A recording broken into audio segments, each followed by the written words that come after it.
Bonjour tout le monde, ici Rack. Je vais vous parler de deux fluides qui sont mortellement dangereux, le R718 et le R728. Ceux qui connaissent la nomenclature des fluides frigorigènes savent à quoi ça peut correspondre. Soit un CFC, soit un HCFC, soit un HFC, soit un PFC. Je compte pas les hydrocarbures ou les composés organiques, ou les composés inorganiques, comme l'ammoniac. On connaît tous ces dangers de l'ammoniac, on sait tous que le R22 peut faire des trous dans l'atmosphère, et on sait tous que les fluides frigorigènes dans leur grande globalité sont dangereux. Pourtant, le R718 et le R728 échappent à toute réglementation mondiale. Aucun pays à l'heure actuelle ne les a réglementés. Pourtant, le R718 a une capacité de concentration des pollutions locales colossale. On peut retrouver à peu près toutes les traces de pollution locale dans ce fluide-là pour peu qu'on sache le manipuler. Le problème, c'est que ce fluide-là a tendance à tout simplement imprégner le sol et l'air. Comprenez par là qu'une fois relâché, ce fluide-là va concentrer les polluants qu'il va rencontrer avant de se diluer dans ce qu'il va rencontrer ensuite. Imaginez une goutte qui va tomber d'une machine qui va fuir de ce fluide-là, qui en s'évaporant va absorber toute la pollution qu'elle va croiser, et au moment de tomber au sol, ce sol-là va absorber cette pollution-là. C'est juste une pollution colossale. Ajoutez à ça que ce fluide-là se lie très bien avec tout ce qui est plan d'eau, c'est-à-dire que le R718, une fois relâché, aura tendance naturellement à aller rejoindre tout ce qui est plan d'eau, par la gravité notamment. Et le problème, c'est que, comme je vous l'ai dit, ce fluide-là va regrouper toutes les pollutions et donc polluer toutes les nappes d'eau à proximité. Je n'ai pas besoin de vous expliquer que le Gange est l'un des points les plus pollués du monde. Ce n'est pas pour rien, le R718 est en grande partie fabriqué à côté du Gange. Et du coup, il y a des fuites qui se passent fréquemment là-bas. Du coup, le Gange est fortement pollué, en grande partie à cause du R718. Mais il n'y a pas que ça, le R718 est également un puissant acide.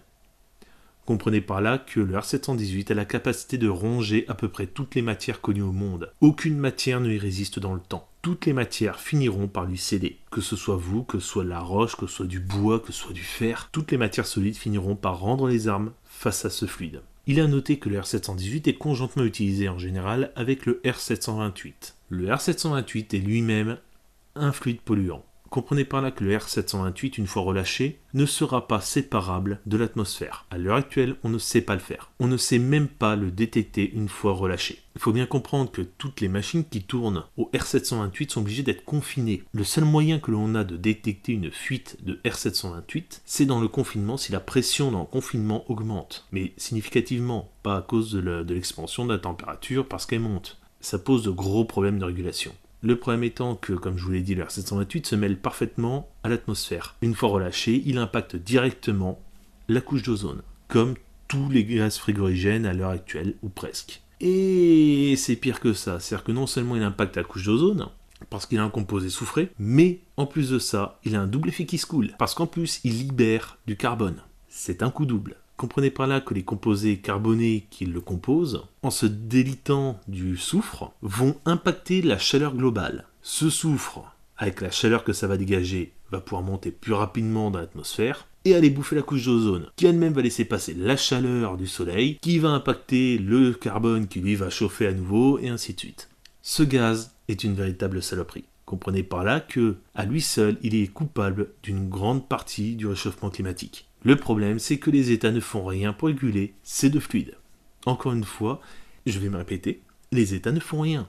Il y a un complot derrière, un silence colossal, alors que ces deux fluides sont mortellement dangereux pour l'humanité et pour toute vie sur Terre. Ces deux fluides-là ont un point en commun.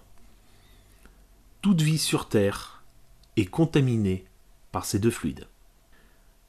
Heureusement, dans un corps vivant, ils se contrent.